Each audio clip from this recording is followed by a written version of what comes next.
एक प्रोग्राम होतो इथे वंदन करण्यासाठी लोक महाराष्ट्राहून इथे पानिपतला येतात. आताही आपण बघतोय पुण्याहून हे लोक आलेत. इथे यज्ञ होणार, पहिले इथे यज्ञ होणार आणि नंतर तिथे एक कार्यक्रम असणार जिथे स्वतः देवेंद्र फडणवीस ही राहणार उपस्थित, बरोबरच प्रतापराव जाधव आणि रावसाहेब दानवे ही असतील. इथे काही लोकही आले आहेत, आपण यांच्याशी बोलूया. सर, कुठून आलात तुम्ही आणि तुम्ही दरवर्षी इथे येतात वंदन करण्यासाठी? मराठाच्या शौर्याचा दिवस आहे आणि मराठ्यांना वंदन करण्यासाठी, त्यांच्या शौर्याला वंदन करण्यासाठी इथे आले.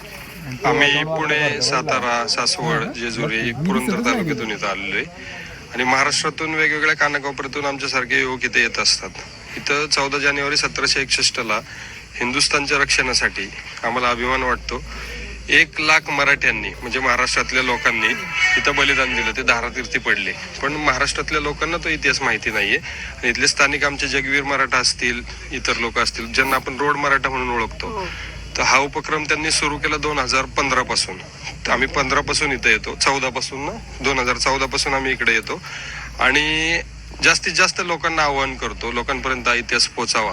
आणि तसं तुम्ही आता सांगितलं की काला आंब याच ठिकाणी एक वृक्ष होता आंब्याचा मोठा, जतन केला होता.